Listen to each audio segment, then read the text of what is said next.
आप ऐसे अपने आसपास बहुत सारे बिजनेस ऑर्गेनाइजेशंस देखेंगे जो कि छोटे लेवल पे जो है वो अपना बिजनेस रन कर रहे होते हैं, यानी कि उनके में जो इन्वेस्टमेंट है उनके बिजनेस में वो कहीं ना कहीं 125 करोड़ से नीचे या फिर जो टर्नओवर है वो 500 करोड़ से नीचे का टर्नओवर उनका होता है। क्लियर? जो इन्वेस्टमेंट करते हो मशीनरी या फिर जो है टेक्नोलॉजी में वो या तो 125 करोड़ से नीचे होगा या फिर जो उनका टर्नओवर है सेल करने के बाद जो पूरा उनका जो है आ रहा है रेवेन्यू वो 500 करोड़ से कम होता है। तो ऐसे टाइप के बिजनेस को हम एमएसएमई के कैटेगरी में रखते हैं, यानी कि माइक्रो स्मॉल एंड मीडियम, सूक्ष्म लघु एवं मध्यम उद्यम कहते हैं उन्हें। जैसे कि आप लेदर गुड्स से रिलेटेड इंडस्ट्री देखेंगे तो वो क्या है, वो माइक्रो स्मॉल मीडियम इंटरप्राइजेज में आते हैं, जो बेल्ट बना रहे हैं या चमड़े से रिलेटेड जूता उता बना रहे हैं। ठीक है, इसी तरीके से वो लोग जो अलमीरा स्टील से रिलेटेड चीज़ें बना रहे हैं वो भी micro small and medium enterprise में आते हैं।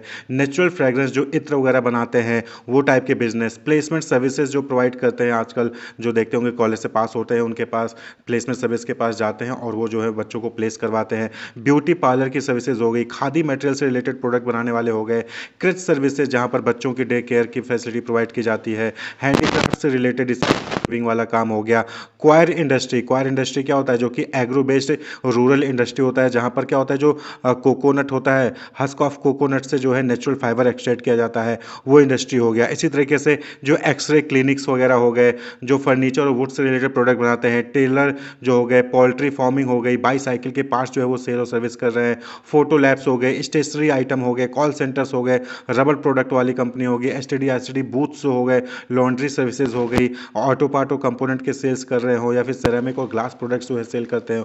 तो ये सब के सब क्या है, ये माइक्रो स्मॉल मीडियम इंटरप्राइजेज में आते हैं, जहां पर इन्वेस्टमेंट कम होता है और जो टर्नओवर है वो भी कम होता है। क्लियर? तो उनको हम एमएसएमई इंडस्ट्री कहते हैं, माइक्रो स्मॉल मीडियम इंटरप्राइजेज कहते हैं। तो इंडिया में अगर हम बात करें तो 5.93 करोड़ एमएसएमई रजिस्टर्ड हैं, जो कि 25 करोड़ से ज़्यादा लोगों को अपने यहाँ पर एम्प्लॉयमेंट देती है।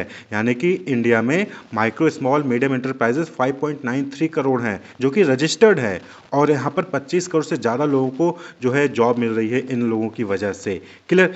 तो अब बात कर लें कि किस तरीके से हम ये आइडेंटिफाई करेंगे कि कौन से इंटरप्राइज माइक्रो है, कौन से स्मॉल है, कौन से मीडियम है। क्लियर? तो डिफरेंट जो है यहाँ पर टेक्निक है, डिफरेंट जो है यहाँ पर मेथड है, पैरामीटर्स हैं, जिसके जरिए आप क्लासीफाई कर सकते हैं माइक्रो स्मॉल मीडियम और इंटरप्राइज को, कि किसको माइक्रो, किसको स्मॉल और किसको मीडियम इंटरप्राइज कहा जाएगा। जैसे कि कितने नंबर ऑफ एम्प्लॉय वहाँ पर काम कर रहे हैं, या फिर कितना बिजनेस का टर्नओवर है, या फिर कितना इन्वेस्टमेंट किया गया है, कैपिटल कितना इन्वेस्ट किया गया है ऑर्गेनाइजेशन में, उसके बेसिस पे जो है आप उसको क्लासीफाई कर सकते हैं। लेकिन government of India micro small और मीडियम इंटरप्राइजेस को प्लांट और मशीनरी में कितना इन्वेस्टमेंट किया गया है और टर्नओवर कितना है उसके बेसिस पे जो है क्लासिफाई करती है कि कितना प्लांट मशीनरी में इन्वेस्टमेंट हुआ है और कितना टर्नओवर आ रहा है इंटरप्राइज का, तो उसके हिसाब से वो माइक्रो स्मॉल और मीडियम इंटरप्राइजेस में कैटेगराइज किए जाएंगे। तो इसके लिए एमएसएमईडी एक्ट 2006 जो है वो बनाया गया है। कौन सा एक्ट एप्लीकेबल है? Micro small and medium enterprises development act 2006, जो कि एमएसएमई को डिफाइन करता है,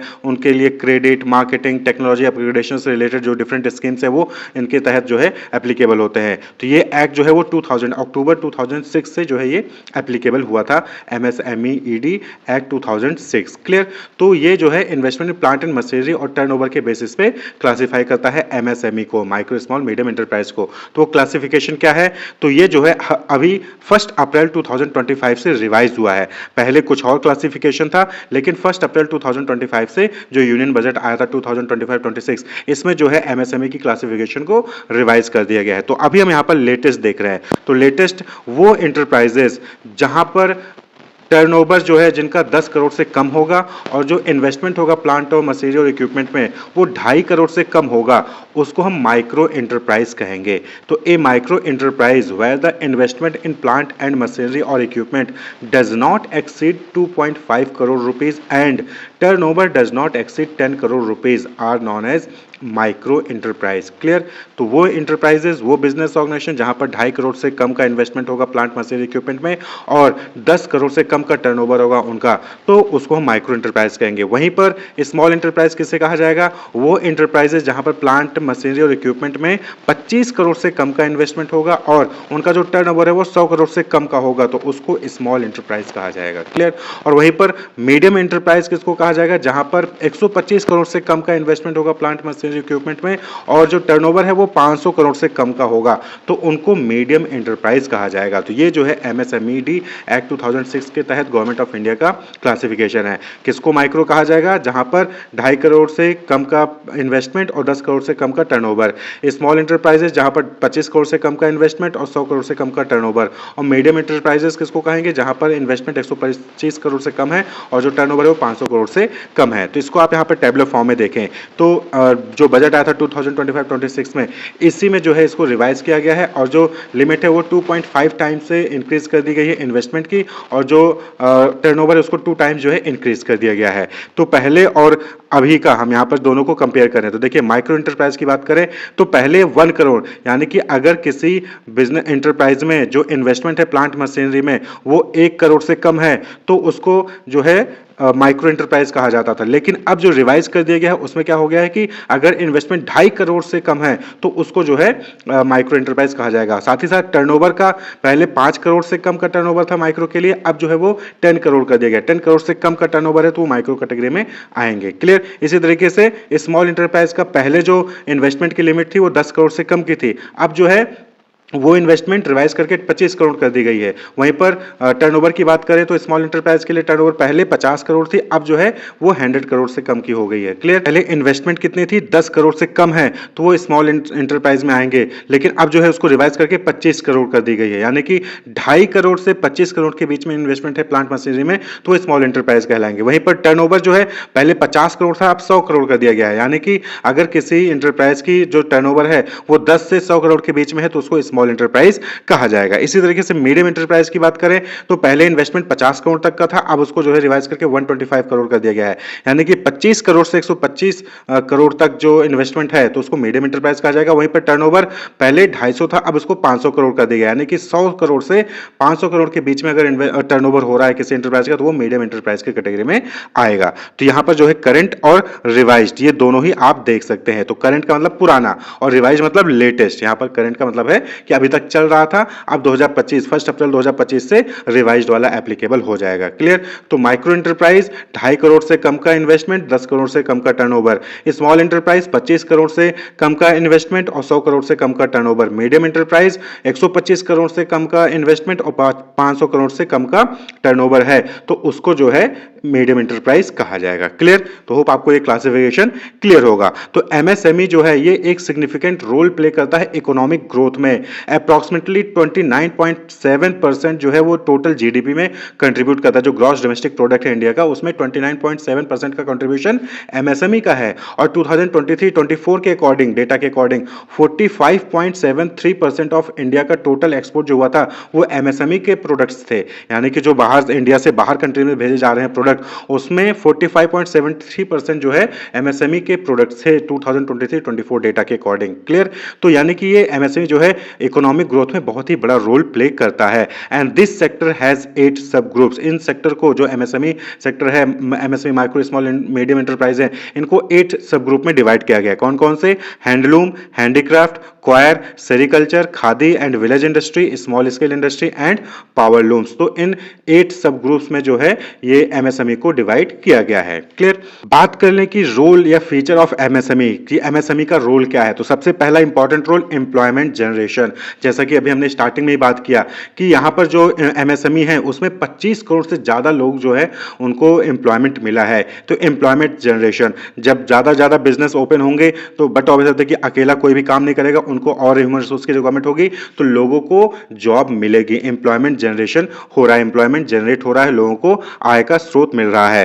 प्रोडक्शन, बट ऑब्वियसली बात है अभी आपने टोटल एक्सपोर्ट का देखा 45.73% जो है टोटल जो एक्सपोर्ट हो रहा है इंडिया से बाहर कंट्री में वो एमएसएमई इंडस्ट्री से ही जा रहा है, माइक्रो स्मॉल मीडियम एंटरप्राइज से ही जा रहा है। तो प्रोडक्शन, यहाँ पर गुड्स जो है प्रोडक्ट्स हो रहे हैं वो अपने लोकल कस्टमर के लिए भी हो रहे हैं, इंडिया के कस्टमर के लिए भी हो रहे हैं और बाहर के कंट्रीज में भी उसको भेजा जा रहा है। Increase GDP, GDP gross domestic product जो है वो इंक्रीज हो रहा है और एमएसएमई का जो कंट्रीब्यूशन है टोटल जीडीपी में 29.7% का जो है वो कंट्रीब्यूशन है जीडीपी का। तो ग्रॉस डोमेस्टिक प्रोडक्ट भी जो है इंक्रीज हो रहा है। ग्रॉस डोमेस्टिक प्रोडक्ट क्या हो गया कि इंडिया के अंदर कितना जो है प्रोडक्शन हो रहा है, क्लियर, टोटल प्रोडक्शन कितना हो रहा है। एक्सपोर्ट कंट्रीब्यूशन जैसा कि भी हमने बताया कि जो टोटल एक्सपोर्ट है इंडिया का उसमें जो है 45.73 2023-24 डेटा के अकॉर्डिंग जो है 45.73% का जो है एक्सपोर्ट है एमएसएमई प्रोडक्ट का। Innovation and development, but obviously बात है कि नए नए प्रोडक्ट, नए नए टेक्नोलॉजी, नए नए मार्केटिंग प्रोसेस जो है वो चीजें डेवलप की जा रही हैं, इनोवेशन और डेवलपमेंट हो रहा है। यूटिलाइजिंग रिसोर्स लोकल ऑप्टिमली, अब यहाँ पे होता क्या है कि जो अलग अलग छोटे छोटे medium micro small medium enterprise ये जो है रूरल एरियाज में, अर्बन एरियाज में हर जगह जो है ये ओपन होते हैं। तो वहां के जो लोकल रिसोर्सेज हैं उनका ये सक्सेसफुली जो है वहां पर ऑप्टिमली सही तरीके से एफिशिएंटली इफेक्टिवली उन रिसोर्सेज का ये इस्तेमाल करते हैं। तो इससे क्या होता है, इससे एक इंपॉर्टेंट चीज है बैलेंस रीजनल डेवलपमेंट हो रहा है। बैलेंस रीजनल डेवलपमेंट यानी कि ऐसा नहीं है कि सिर्फ यूपी का ही विकास हो रहा है या फिर जो है किसी दूसरे स्टेट का विकास हो रहा है, नहीं, हर जगह माइक्रो स्मॉल मीडियम इंटरप्राइजेज है तो हर जगह के रिसोर्सेज का इस्तेमाल हो रहा है, हर जगह के लोगों को एम्प्लॉयमेंट मिल रहा है, हर जगह का इकोनॉमी जो है वो ग्रो कर रहा है। तो इसकी वजह से बैलेंस रीजनल डेवलपमेंट भी होता है। डेवलपिंग एंटरप्रेन्योरियल कैपेसिटी, अब माइक्रो स्मॉल मीडियम इंटरप्राइजेज हैं, ग्रोथ हो रहा है तो लोगों को एंटरप्रेन्योरशिप परफॉर्म करने का मौका यहां पर मिलता है। अगर किसी पर्सन के अंदर आइडिया है, किसी के पास आइडिया है तो उसके पास डिफरेंट गवर्नमेंट के स्कीम्स है, उसके जरिए जो है फंड्स इकट्ठा कर सकता है, बैंक से लोन ले सकता है और डिफरेंट रिसोर्सेज का इस्तेमाल करके जो है वो प्रोडक्ट को बना सकता है। तो एंटरप्रेन्योर कैपेसिटी को डेवलप करने में micro small medium enterprises help करता है। Feeder to large industries, MSME में बहुत सारे ऐसे प्रोडक्ट हैं जो प्रोड्यूस किए जाते हैं जिसका यूज करके जो बड़ी इंडस्ट्रीज हैं वो जो है अपना प्रोडक्ट बनाती हैं, क्लियर। जैसे पैकिंग करना हो गया तो पैकिंग के लिए जो बड़ी बड़ी कंपनीज है वो इन एमएसएमई के पास आती हैं, माइक्रो स्मॉल मीडियम इंटरप्राइजेस के पास आते हैं। डिलीवर करना है, ट्रांसपोर्टेशन की फैसिलिटी चाहिए बड़ी कंपनीज को तो माइक्रो स्मॉल मीडियम इंटरप्राइजेस के लोग ही जो है वो प्रोवाइड कराते हैं बड़ी इंडस्ट्रीज को। तो लार्ज इंडस्ट्री को भी जो है ये सपोर्ट करती है कि लार्ज इंडस्ट्री अपना बिजनेस परफॉर्म कर सके। और रिड्यूसिंग रीजनल इम्बैलेंस, जो हमने अभी बताया कि यहाँ पर क्या होता है कि कुछ स्टेट जो है पीछे रह जाती हैं, कुछ स्टेट जो है आगे कर जा रही हैं जीडीपी के अकॉर्डिंग, इकोनॉमिक ग्रोथ के या फिर एम्प्लॉयमेंट के बेसिस पे। तो अगर माइक्रो स्मॉल मीडियम इंटरप्राइज हर जगह ओपन होंगे तो इससे जो रीजनल इम्बैलेंस है वो घटेगा और बैलेंस रीजनल डेवलपमेंट होगा, हर जगह पे इक्वली डेवलपमेंट होगा। तो इक्वल तो नहीं हो सकता लेकिन हाँ कहीं ना कहीं आगे पीछे सभी लोग अपना डेवलपमेंट कर रहे होंगे, अपने स्टेट का, अपने एरिया का जो है वो डेवलपमेंट कर रहे होंगे। तो ये जो है कुछ इंपॉर्टेंट रोल है एमएसएमई का। एमएसएमई की वजह से टोटल ओवरऑल बात करें तो इकोनॉमी को ग्रो कर रही है, लोगों को एम्प्लॉयमेंट मिल रहा है, प्रोडक्शन हो रहा है, गुड्स जो है प्रोवाइड हो रहे हैं कस्टमर की नीड को फुलफिल करने के लिए, सर्विसेज जो है मिल रही हैं कस्टमर को, साथ ही साथ जो बड़ी ऑर्गेनाइजेशन है उनको भी मिल रही है। इंडिया का जीडीपी ग्रो करता है, एक्सपोर्ट जो है वो बाहर कंट्रीज में भेजा जा रहा है, इनोवेशन और डेवलपमेंट हो रहा है, नए नए टेक्निक का इस्तेमाल हो रहा है, नए नए प्रोडक्ट जो है डेवलप होते हैं, अलग अलग डिजाइन के आपको मार्केट में प्रोडक्ट देखने को मिलेंगे। तो कहीं ना कहीं उसमें भी माइक्रो स्मॉल मीडियम इंटरप्राइज का रोल होता है और ओवरऑल बैलेंस रीजनल डेवलपमेंट भी होता है इसकी वजह से, जिससे कि सभी स्टेट, सभी एरिया, सभी रूरल एरिया जो है वो डेवलप ग्रो होते हैं।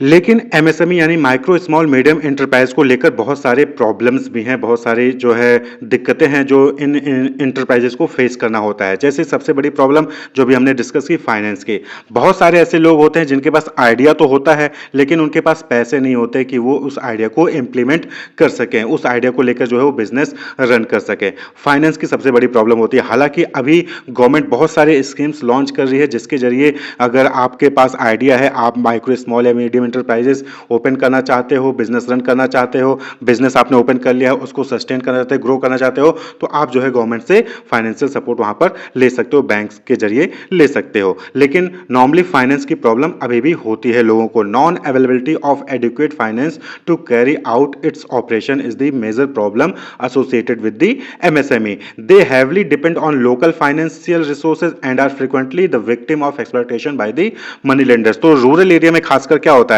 कि वहां के लोगों को ज्यादा नॉलेज होती नहीं है बैंक्स की और गवर्नमेंट स्कीम्स की, तो वो जो आसपास के लोकल फाइनेंसर होते हैं उनसे जो है पैसा उधार ले लेते हैं और जब लोकल फाइनेंसर से वो पैसा उधार लेते हैं तो फिर वो कर्ज में डूब जाते हैं, कर्ज में फंस जाते हैं और फिर कहीं ना कहीं इसकी वजह से जो है उनका बिजनेस जो है वो चौपट भी हो जाता है और मनी लेंडर द्वारा वो एक्सप्लॉइट किए जाते हैं।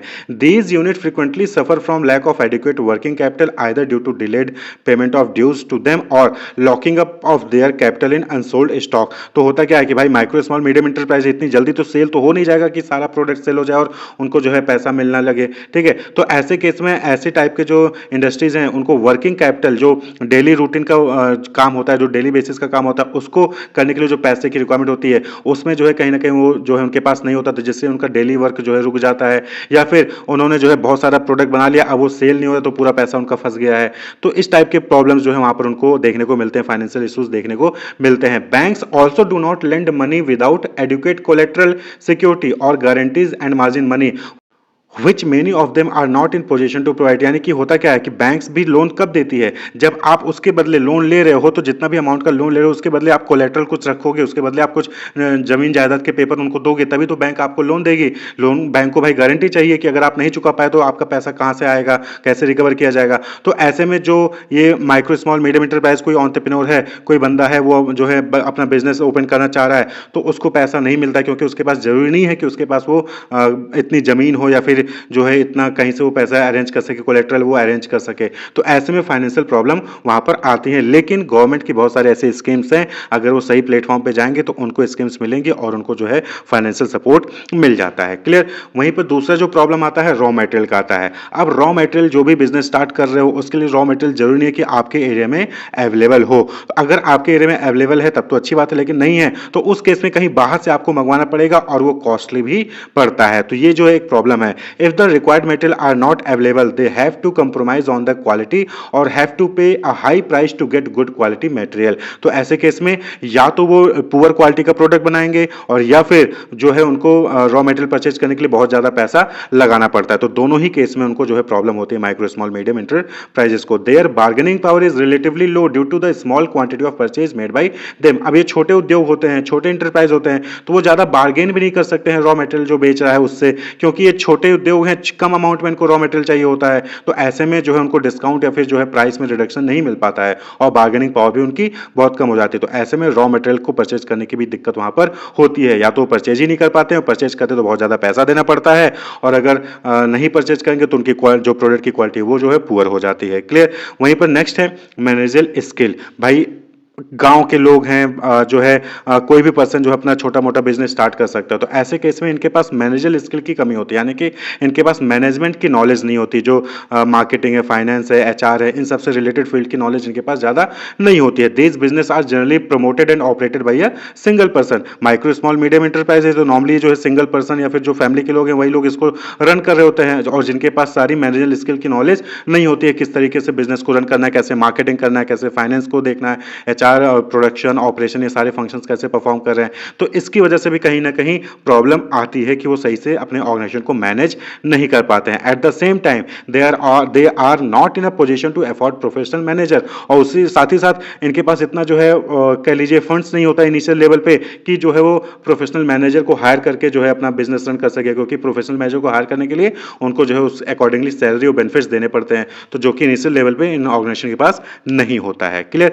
इसी तरीके से जो नेक्स्ट प्रॉब्लम है दैट इज मार्केटिंग की प्रॉब्लम है। मार्केटिंग बहुत ही इंपॉर्टेंट फैक्टर होता है किसी भी कंपनी को प्रमोट करने का, किसी भी प्रोडक्ट को प्रमोट करने का। Effective marketing of goods require a thorough understanding of the customer need and requirement. अब मार्केटिंग आप तभी कर पाओगे जब आपको कस्टमर की नीड, कस्टमर की रिक्वायरमेंट पता होगी, और कस्टमर की नीड, कस्टमर की रिक्वायरमेंट को पता करने के लिए आपको पहले मार्केट रिसर्च करना पड़ेगा, जहां पे फिर से जो है बहुत बड़ा अमाउंट चाहिए होगा, आपको रिसर्चर हायर करना होगा, वो रिसर्च करेंगे, डेटा कलेक्ट करेंगे, एनालिसिस करेंगे, उसके बाद जो है आपको डेटा का रिजल्ट देंगे। तो in most cases marketing is a weaker area of small organization. तो स्मॉल ऑर्गेनाइजेशन के केस में मार्केटिंग पुअर होती है। आप ऐसे देखेंगे बहुत सारे ऐसे प्रोडक्ट हैं जिसके बारे में आपको पता ही नहीं होगा, क्यों? क्योंकि उनकी मार्केटिंग हुई नहीं है।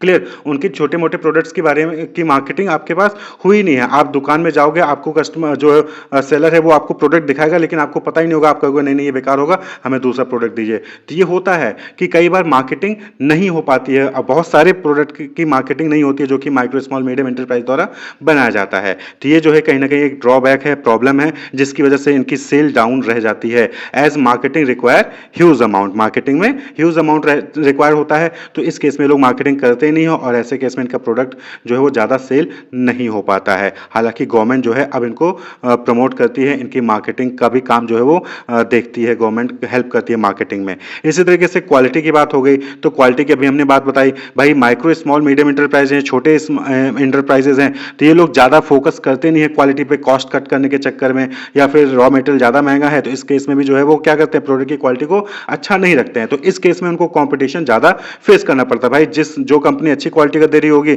उसका लोग प्रोडक्ट परचेज करेंगे, इनका नहीं करेंगे, तो इस केस में भी कहीं ना कहीं ये एक प्रॉब्लम है। मेनी एमएसएमईज डू नॉट एडhere to desired standard of quality, instead they concentrate on cutting the cost and keeping the prices low. इनका फोकस किस पे होता है कि कम से कम कॉस्ट रखो, प्राइस कम रखो तो लोग परचेज करेंगे, लेकिन ये क्वालिटी पे फोकस नहीं करते हैं, और जब क्वालिटी फोकस नहीं करेंगे तो कंपटीशन ये फेस नहीं कर पाएंगे। They do not have adequate resources to invest in quality research and maintain the standard of the industry, nor do they have the expertise to upgrade technology. तो ना ही इनके पास टेक्नोलॉजी अपग्रेड करने के लिए पैसा होता है, कैपेसिटी होती है, ना ही ये अच्छी क्वालिटी का रिसर्च कर पाते हैं बड़े बड़े इंडस्ट्रीज की तरह, बड़े बड़े कंपनीज की तरह। तो ऐसे केस में इनके प्रोडक्ट की क्वालिटी पुअर रह जाती है, और ये एक प्रॉब्लम है, क्योंकि क्वालिटी पुअर होगी तो लोग आपका प्रोडक्ट परचेज नहीं करेंगे, कर रहे हैं तो आगे चल के छोड़ देंगे, और वो जो अदर ऑप्शंस होंगे या फिर जो अच्छी कंपनी होंगी जो क्वालिटी प्रोडक्ट प्रोवाइड कर रहे होंगे उनके पास से स्विच कर जाएंगे कस्टमर, तो इनका सेल डाउन होगा और इनका प्रॉफिट डिक्रीज होगा, और ऐसे में एक टाइम ऐसा आएगा कि इनको अपना ऑर्गेनाइजेशन, अपना जो एंटरप्राइज हो बंद करना भी पड़ सकता है। वहीं पर नेक्स्ट प्रॉब्लम है capacity utilisation. Due to lack of marketing skill और lack of demand, many firm have to operate below full capacity, due to which their operating cost tend to increase. अब जो है कोई माइक्रो स्मॉल मीडियम एंटरप्राइज है तो उसकी capacity 100 unit बनाने की है, लेकिन उन्होंने मार्केटिंग की ही नहीं, उनके प्रोडक्ट के बारे में नॉलेज है ही नहीं, और डिमांड कम है मार्केट में, तो ऐसे केस में खाली 10 या 20 ही यूनिट प्रोड्यूस कर रहे हैं, तो ऐसे में पूरा कैपेसिटी यूटिलाइज नहीं कर पा रहे हैं, और जब पूरी कैपेसिटी यूटिलाइज नहीं कर पाएंगे तो उनकी जो ऑपरेटिंग कॉस्ट है वो ज्यादा हो जाएगी। तो gradually this leads to sickness and closure of the business, और फिर धीरे धीरे क्या होता है कि बिजनेस जो है प्रॉफिट कम होता चला जाएगा, लॉस में जाएगी, और धीरे धीरे फिर एक टाइम आएगा कि बिजनेस को बंद करना पड़ जाएगा। तो ये जो है एक इंपॉर्टेंट प्रॉब्लम हो गई, कैपेसिटी यूटिलाइजेशन। और ये कैपेसिटी यूटिलाइज तभी होगा जब अच्छे से मार्केटिंग होगी, जब डिमांड मार्केट में उनके प्रोडक्ट का होगा, तभी तो फुल यूटिलाइज कर पाएंगे अपनी कैपेसिटी को। 100 यूनिट बना सकते हैं, 100 यूनिट बना पाएंगे। जब डिमांड होगी 100 यूनिट बना सकते हो, लेकिन डिमांड खाली 10 यूनिट की, तो आप 10 यूनिट बनाओगे ना, तो ऐसे में ऑपरेटिंग कॉस्ट ज्यादा होगा, और जब ऑपरेटिंग कॉस्ट ज्यादा होगा तो प्रॉफिट कम होगा, लॉस में जाएंगे, और बिजनेस जो है वो बंद हो जाता है। इसी तरीके से जो नेक्स्ट इंपॉर्टेंट है ग्लोबल कॉम्पिटिशन। जैसा कि आपको पता है कि ग्लोबलाइजेशन है, ग्लोबलाइजेशन का मतलब क्या हो गया कि बाहर की कंट्रीज जो है, जो बाहर की कंट्रीज हैं, बाहर अदर कंट्रीज में जो बिजनेस ऑर्गेनाइजेशंस हैं, वो भी जो है अपना प्रोडक्ट इंडिया में आकर सेल कर सकती हैं। एक तो इंडिया में ऑलरेडी इतना कंपटीशन है, बड़े छोटे सारे ऑर्गेनाइजेशन यहाँ पर अवेलेबल है जो हर टाइप के प्रोडक्ट बना रहे हैं, और साथ ही साथ बाहर की कंपनीज भी जो है आकर इंडिया में अपना प्रोडक्ट सेल कर रही हैं। तो ऐसे कॉम्पिटिटिव मार्केट में जो माइक्रो स्मॉल मीडियम इंटरप्राइज है वो कैसे सर्वाइव कर पाएंगे, उनको बहुत ज्यादा कॉम्पिटिशन वहां पर फेस करना पड़ता है। These enterprises face competition is not only from medium and large industries but also from multinational companies which are extremely large in terms of their size and business volume. तो ये भी एक जो है इंपॉर्टेंट प्रॉब्लम है MSME के लिए, global competition. India के जो मीडियम और लार्ज इंडस्ट्रीज हैं उनके साथ तो फेस करना ही पड़ता है, बाहर की जो कंपनीज हैं उनके साथ भी कंपटीशन को फेस करना पड़ता है एमएसएमई को। तो ये कुछ इंपॉर्टेंट प्रॉब्लम्स थे जो कि एमएसएमई के पॉइंट ऑफ व्यू से होते हैं। पहला तो फाइनेंस का प्रॉब्लम हो गया, दूसरा रॉ मटेरियल का प्रॉब्लम हो गया, तीसरा मैनेजरियल स्किल्स का प्रॉब्लम हो गया, यानी एजुकेशन का, मार्केटिंग का, क्वालिटी का, कैपेसिटी यूटिलाइजेशन का, और कंपटीशन का, और खासकर ग्लोबल कंपटीशन का। तो ये जो एमएसएमई है यानी कि माइक्रो स्मॉल मीडियम इंटरप्राइजेज हैं, इनको रेगुलेट करने के लिए, इनके लिए पॉलिसी बनाने के लिए, इनको डेवलप करने के लिए, इनको जो है प्रमोट करने के लिए एमएसएमईडी एक्ट 2006 लाया गया। एमएसएमईडी एक्ट यानी कि micro small and medium enterprises development act, MSMED, यानी कि जो माइक्रो स्मॉल मीडियम इंटरप्राइज को डेवलप करने के लिए जो है एक्ट बनाया गया 2006 में, उसको हम एमएसएमईडी एक्ट कहते हैं। Seeks to facilitate the development of these enterprises, यानी कि ये जो एक्ट था, एक इसका मेन मोटिव क्या था कि जो एमएसएमई सेक्टर्स है यानी कि माइक्रो स्मॉल मीडियम इंटरप्राइजेज हैं, इनको जो है डेवलप किया जाए, इनको जो है प्रमोट करने के लिए, डेवलप करने के लिए, एनहेंस करने के लिए फंड्स प्रोवाइड किया जाए, जिससे कि इनकी कॉम्पिटिटिवनेस बढ़े और ये इंटरप्राइजेज जो है अच्छे से रन कर सकें और जो है जीडीपी में कंट्रीब्यूट करें। तो इसके लिए डिफरेंट स्कीम्स जो है गवर्नमेंट की तरफ से इस एमएसएमईडी एक्ट के तहत जो है लाया गया। एक अलग से मिनिस्ट्री भी है, ministry of micro small medium enterprises. तो डिफरेंट स्कीम्स जो है उसके द्वारा लॉन्च की गई हैं। Different schemes have been launch to grow MSME sector, बहुत सारे स्कीम्स जो हैं लॉन्च किए गए हैं एमएसएमई सेक्टर को, micro small medium enterprises sector को ग्रो करने के लिए, उनको डेवलप करने के लिए, उनको प्रमोट करने के लिए। तो जिसमें से कुछ हम यहाँ पर डिस्कस करेंगे, वरना बहुत सारी स्कीम्स हैं। तो एक है इंटरनेशनल कोऑपरेशन स्कीम, यानी कि यहाँ पर जो स्मॉल लेवल के इंटरप्राइजेज हैं उनको इंटरनेशनल लेवल पर जो है कोऑपरेट करने के लिए, ज्वाइंट मर्जर या एक्विजिशन करने के लिए जो है यहाँ पे कोऑपरेशन दिया जाता है गवर्नमेंट द्वारा। Provide financial assistance of up to 95% of air fare and space rent for entrepreneur. यानी कि अगर आप एमएसएमई सेक्टर से आते हैं और आपको जो है विदेश में जाना है, फॉरेन में जाना है, ट्रेड फेयर अटेंड करना है, एग्जीबिशन, इंटरनेशनल एग्जीबिशन अटेंड करना है, बायर सेलर मीट में जाना है फॉरेन कंट्रीज में, तो उसमें जो भी आपका एयर फेयर का खर्चा आता है उसका 95% तक जो है आप फाइनेंशियल असिस्टेंट गवर्नमेंट से ले सकते हैं। तो ये जो है इंटरनेशनल कोऑपरेशन स्कीम है। यानी कि अगर आप सपोज कि आप जो है लखनऊ के किसी छोटे एरिया से आप अपना बिजनेस परफॉर्म कर रहे हैं और आपको किसी इंटरनेशनल जो है फॉरेन कंट्री में जाके कोई एग्जीबिशन अटेंड करना है, तो उसमें जो भी खर्चा आने वाला है उसके लिए जो है फाइनेंशियल असिस्टेंट यहाँ से ले सकते हैं इस स्कीम के तहत। ऐसे ही यूनियन बजट 2025-26 में credit card for micro enterprise के लिए लॉन्च किया गया है। तो जो माइक्रो इंटरप्राइजेज हैं उनको क्रेडिट कार्ड दिया जाएगा, जहां पर वो 5 लाख रुपए तक का क्रेडिट वो ले सकते हैं। तो ऐसे 10 लाख कार्ड जो है वो तैयार किए जाएंगे 2025-26 बजट के अकॉर्डिंग, जहां पर 5 लाख रुपए तक का क्रेडिट कार्ड जो है माइक्रो इंटरप्राइज को दिया जाएगा।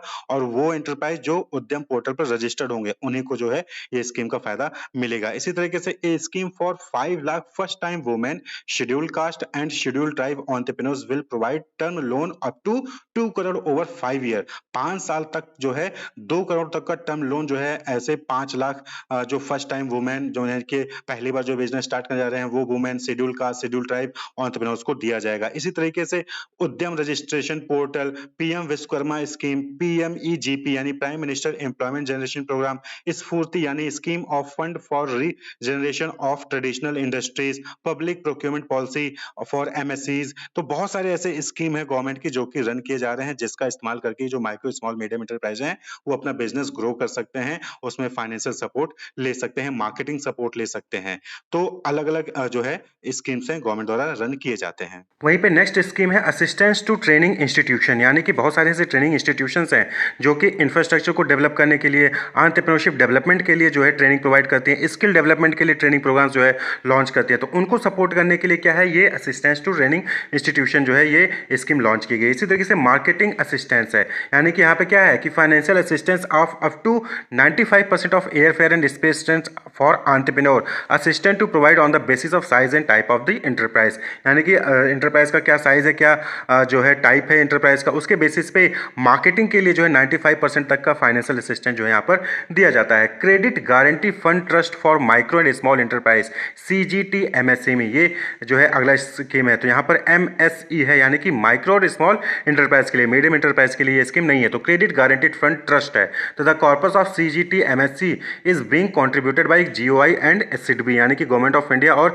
Small industrial development bank of India द्वारा जो है इस कॉर्पस को मेंटेन किया जाता है। और यहाँ पर कोलेट्रल फ्री लोन जो है अप टू 50 लाख रुपीस जो है इंडिविजुअल एमएससी को दिया जाता है।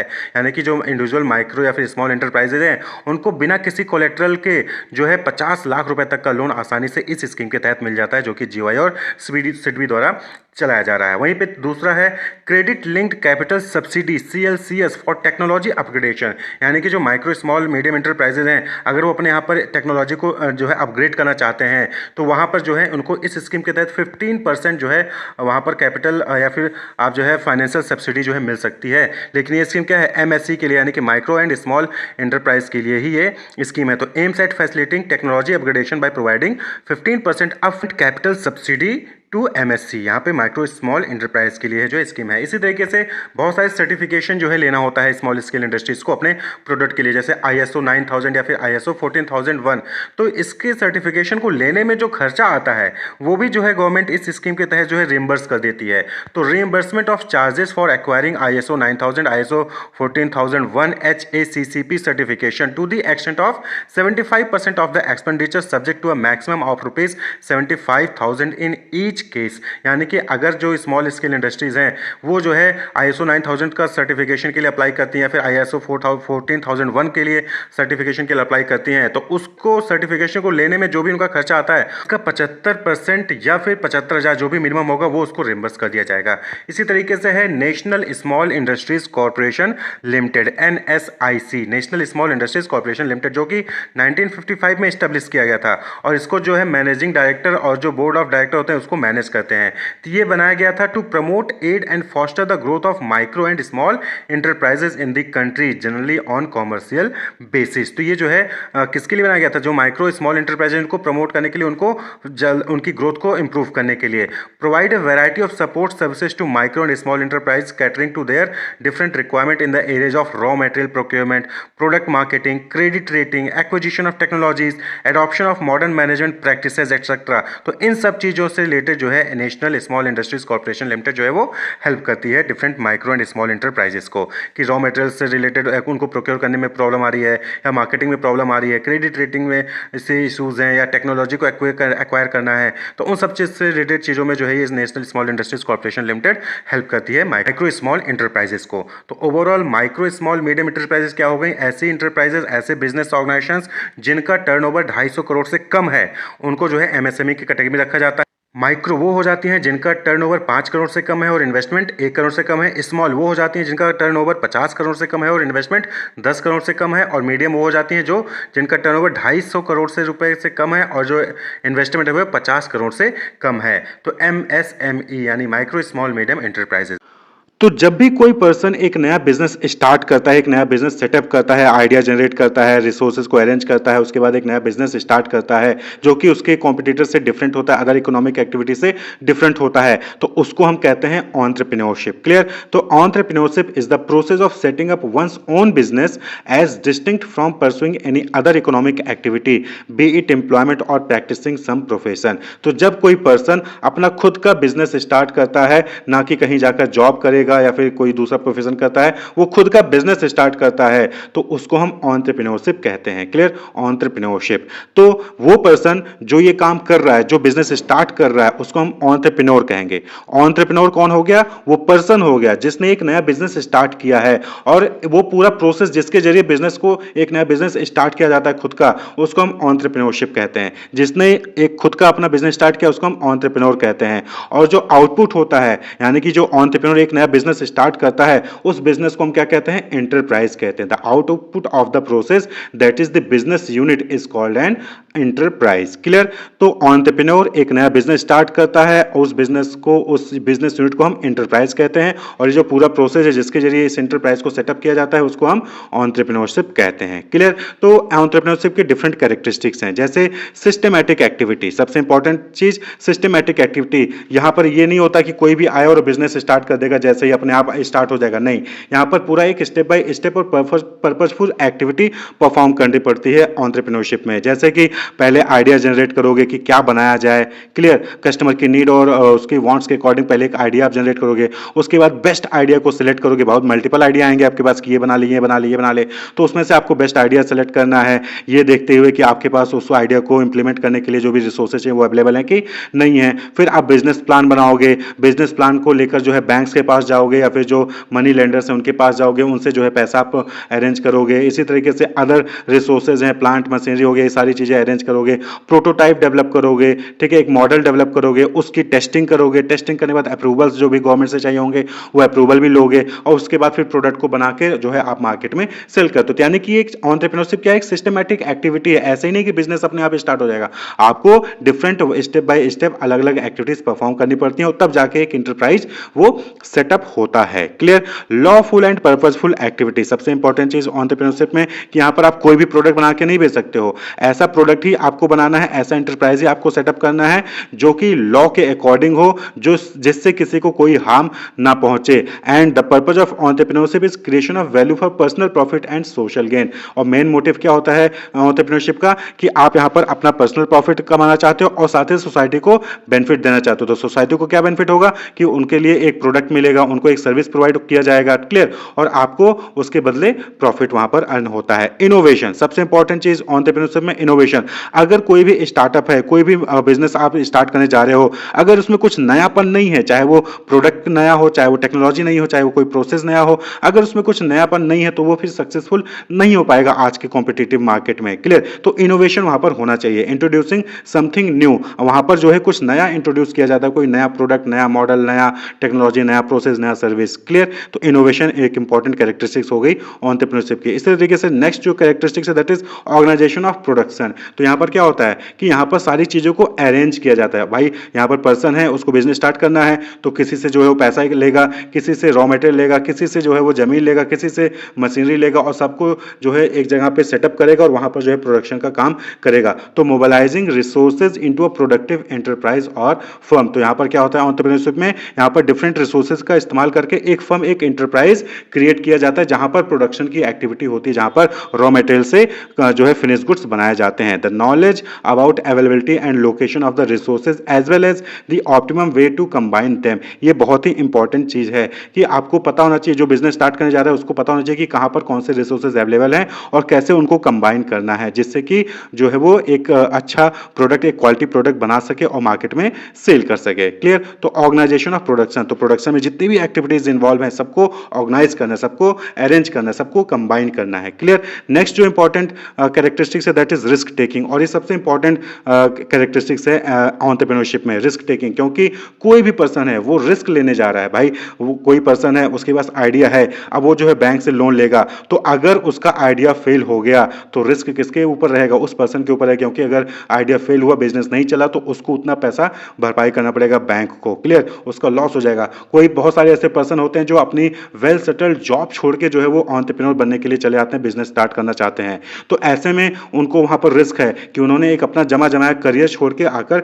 यहां पर रिस्क लेके वो बिजनेस स्टार्ट करें, क्योंकि बिजनेस स्टार्ट कर रहे हैं ठीक है, लेकिन कस्टमर उनके प्रोडक्ट को परचेज करेगा कि नहीं करेगा ये तो बात की बात होती है। तो रिस्क यहां पर रहता है, risk of quitting a well entrenched and promising career, risk of failure of business, competition, risk of government law. जैसे कि अभी देख रहे हैं आप यूएसए वाला केस चल रहा है कि टैरिफ वॉर चल रहा है, वहाँ पर लोग जो है अलग अलग चीज़ों पे टैरिफ जो है इंक्रीज किए जा रहे हैं। तो ऐसे में जो बिजनेस ऑर्गेनाइजेशन है उनको नुकसान होता है। भाई टैरिफ बढ़ा दोगे तो यहाँ पर जो बिजनेस ऑर्गेनाइजेशन है उनका जो है लॉस होने लगेगा, आप अपना प्रोडक्ट वहाँ पर सेल नहीं कर पाओगे, भेज नहीं पाओगे, एक्सपोर्ट नहीं कर पाओगे। तो ऐसे में कॉम्पिटिशन की वजह से, गवर्नमेंट रूल रेगुलेशन की वजह से बिजनेस फेल हो जाएगा। इसका रिस्क, अपना करियर छोड़ के आए हो, इसका रिस्क, अगर बिजनेस नहीं चला तो करियर भी चला जाएगा। तो बहुत सारे रिस्क होते हैं, फाइनेंशियल रिस्क होते हैं जो कि एंटरप्रेन्योर को बियर करने पड़ते हैं। तो ये एक इंपॉर्टेंट कैरेक्टरिस्टिक होगी कि रिस्क तो बियर करना पड़ेगा अगर आप अपना बिजनेस यहां पर स्टार्ट करते हैं, क्लियर।